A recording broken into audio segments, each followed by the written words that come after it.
estamos hablando, como sucede en muchos otros países de América Latina, de grandes megalópolis, de grandes ciudades miseria, en muchos sentidos que han venido creciendo alrededor de la población rural expulsada del campo por no tener posibilidades de sobrevivencia.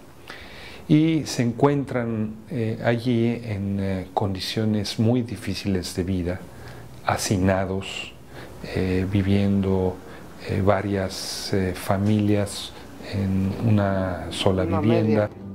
El gobierno mexicano se ha desentendido, ha tratado de dejarle la solución del problema a la lógica del mercado.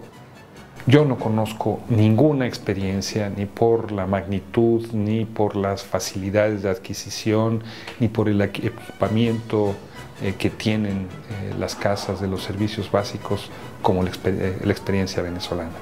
Es un experimento, es un ejemplo único en América Latina, tal como yo la conozco.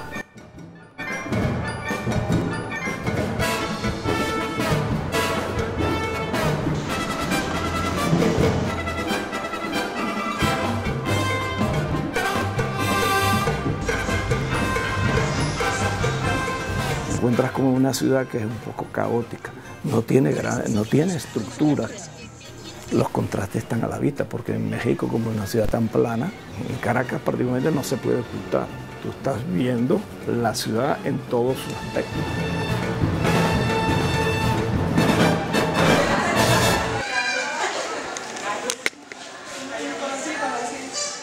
Tiene urbanizaciones arboladas, con terrenos, con campos de golf, donde viven los multimillonarios, y después vemos cada vez el pueblo, cuanto más pobre es, sitios más de riesgo.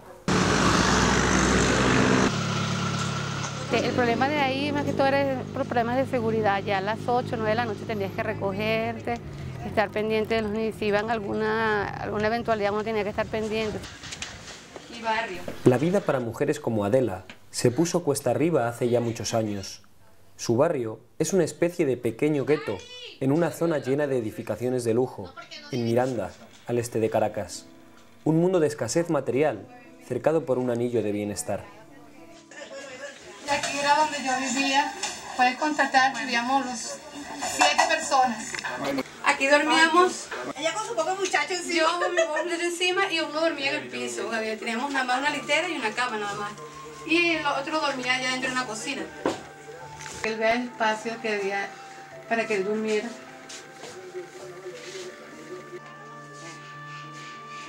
Cocina, baño y habitación a la vez, o sea, una sola habitación para todos. La mujer que tiene el beneficio, no es el hombre, o sea, siempre es la mujer sola con el bebé.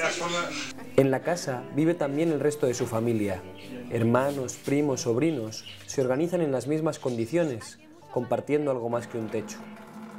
Ahora ya, toda la solución en cristales y aluminio. Sí, me da un poco de nostalgia porque no todo en el barrio era malo, no. Aquí uno contaba con los vecinos, no, hay vecinos colaboradores.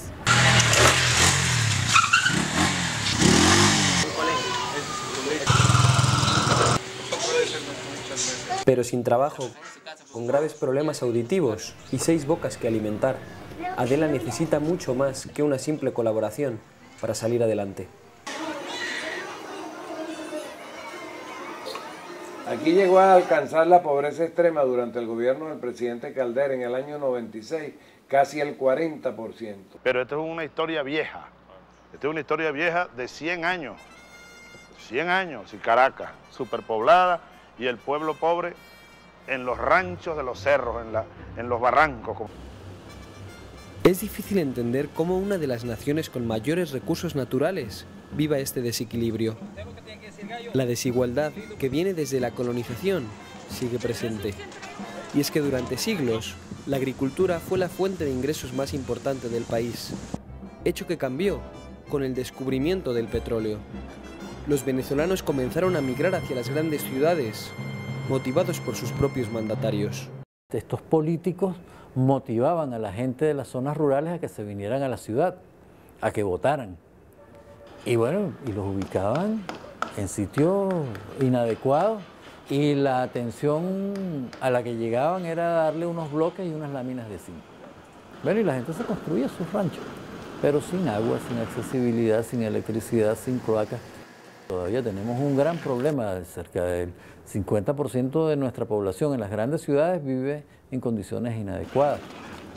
Hemos hecho grandes esfuerzos, pero aún falta mucho por hacer.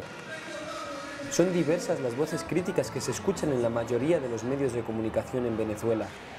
Periódicos, radios y televisiones reiteran la voz de una oposición que se pregunta por qué ha tardado tanto tiempo en reaccionar el partido de Hugo Chávez.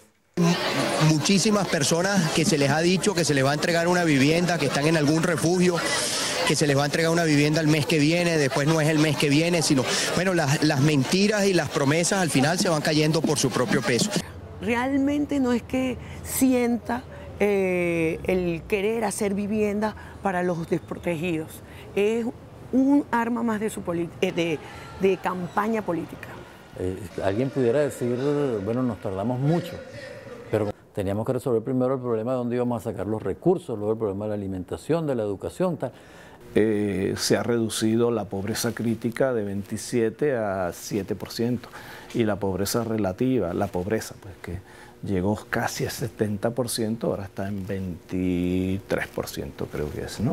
O sea, pero el hábitat es de más difícil transformación. Unas cifras sobre la reducción de la pobreza que han sido confirmadas incluso por la CEPAL, pero que no pudieron evitar el desastre que se avecinaba. Sería el clima, en forma de intensas lluvias en 2010, el detonante final en este plan vivienda. Aumenta la alarma por las intensas lluvias que golpean a Venezuela. El gobierno decretó la emergencia en 3 estados costeros y en la capital, en Caracas. 33.000 familias afectadas, y eso nos obligó a acelerar el inicio de la gran misión, que estaba en proceso de maduración, de planificación y que tuvimos que acelerar por las circunstancias. Una misión que registra cifras impresionantes. Construir 3 millones de viviendas en 6 años, algo que prácticamente nunca se ha visto en la historia de la humanidad.